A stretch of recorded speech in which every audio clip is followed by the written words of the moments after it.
नमस्कार साथियों। आज शिक्षक बहाली के दृष्टिकोण से बहुत ही महत्वपूर्ण टॉपिक वर्ग 7 के SCRT विज्ञान को लेकर प्रस्तुत हूँ। आज मैं इस सेशन में चैप्टर 3 और 4 को आपके बीच रखने जा रहा हूँ। तो अभी जो टॉपिक है वो थल समीर और समुद्री समीर। तो आइए साथियों तो समझते हैं। तटीय क्षेत्रों में समुद्र के किनारे के लोग प्रतिदिन एक मनोरंजक परिघटना का अनुभव करते हैं।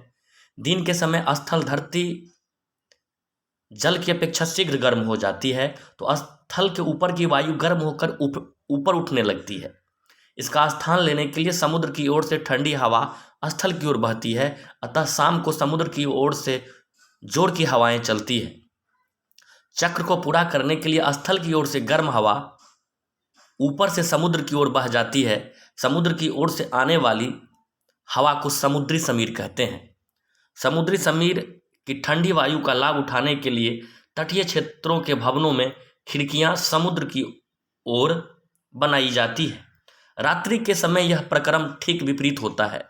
समुद्र का जल स्थल की अपेक्षा धीमी गति से ठंडा होता है, इसलिए सुबह तक स्थल की ओर से ठंडी वायु समुद्र की ओर बहती है। यह थल समीर कहलाती है। तो साथियों, ये लैंड ब्रिज है और सी ब्रिज है। समुद्री समीर और थल समीर क्या होता है कि दिन के समय धरती जल्दी गर्म हो जाती है समुद्र की अपेक्षा, तो धरती की हवाएं ऊपर उठने लगती है। तो उस खाली स्थान को भरने के लिए समुद्र की तरफ से हवाएं स्थल की ओर चलती है, और ये समुद्र से आने वाली हवाएं समुद्री समीर या सी ब्रिज के रूप में जानी जाती है। रात के समय ठीक उल्टा होता है। जल अपेक्षाकृत धीरे धीरे ठंडा होता है और स्थल जल्दी ठंडा हो जाता है। तो स्थल की ओर से हवाएं समुद्र की तरफ चलती है रात भर, और यह घटना थल समीर कहलाती है। तो आप समझ गए होंगे समुद्री समीर और थल समीर के बारे में। अब आइए कुछ महत्वपूर्ण बिंदु हैं उसे देखते हैं।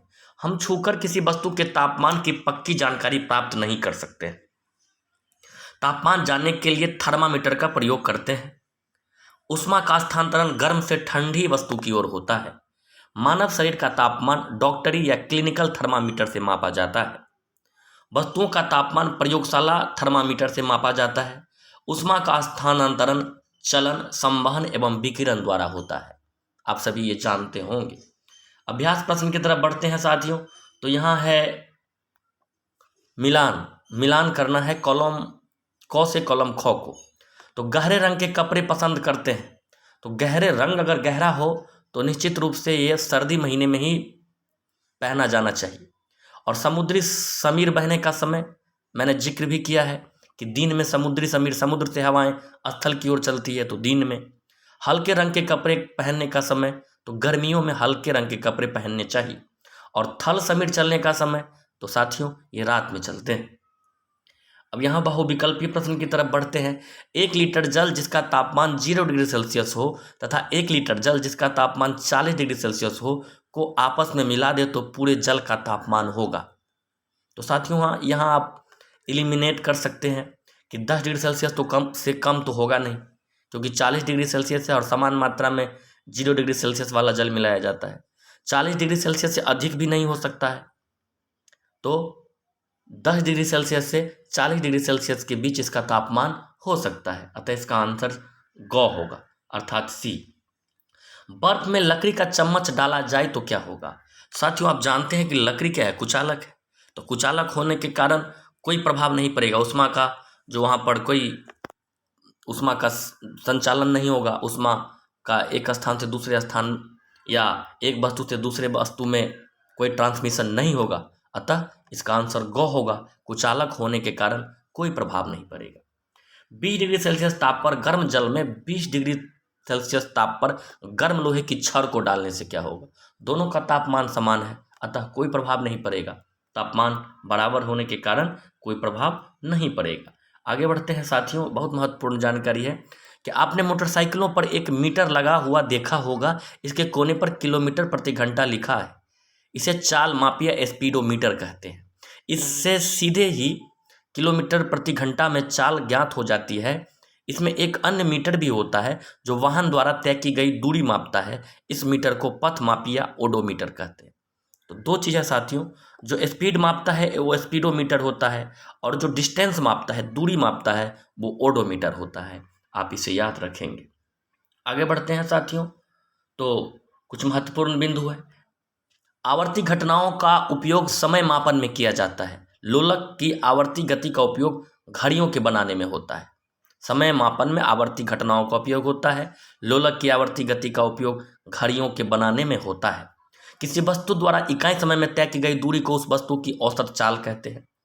इकाई समय में जो दूरी तय की जाएगी उसको औसत चाल कहेंगे। वस्तुओं की चाल यह निर्णय लेने में हमारी सहायता करती है कि कौन दूसरे से तेज चल रहा है। चाल से हम पता कर सकते हैं कि कौन कितना गति से कितने तेज चल रहा है, ये चाल हमें बताता है। किसी वस्तु की औसत चाल उसके द्वारा तय की गई कुल दूरी को चलने के लिए गए समय से विभाजित करने पर प्राप्त होती है। इसका मूल मात्रक मीटर प्रति सेकेंड है। कुल दूरी बट्टा कुल समय, आपको चाल मिल जाएंगे, और उसका जो मात्रक है, मूल मात्रक मीटर प्रति सेकेंड है। वस्तुओं की गति को उनके दूरी समय ग्राफ द्वारा चित्रात्मक रूप में प्रस्तुत किया जा सकता है। टाइम डिस्टेंस ग्राफ के माध्यम से आप उसको प्रस्तुत कर सकते हैं। समरूप गति करने वाली वस्तु का दूरी समय ग्राफ एक सरल रेखा होगा। अगर कांस्टेंट मोशन में है तो एक ग्राफ जो होगा वो सरल रेखा होगा। अब कुछ बहुविकल्पीय प्रश्न है साथियों। निम्नलिखित में कौन सा सरल रेखीय गति का उदाहरण है? तो सीधे पुल पर रेलगाड़ी की गति सरल रेखीय गति का उदाहरण है। निम्नलिखित में कौन सा वर्तुल गति अर्थात सर्कुलर मोशन, तो सर्कुलर मोशन सूर्य के चारों ओर जो वृत्तीय गति होती है पृथ्वी की, वही वर्तुल गति का उदाहरण है। चाल का मूल मात्रक अभी मैंने बताया, मीटर प्रति सेकेंड। कोई बस 60 किलोमीटर की चाल से 60 किलोमीटर प्रति घंटा होना चाहिए कि चाल से 45 मिनट तक चलती है बस द्वारा तय की गई दूरी। तो साथियों आप जानते हैं कि दूरी बराबर चाल गुने समय।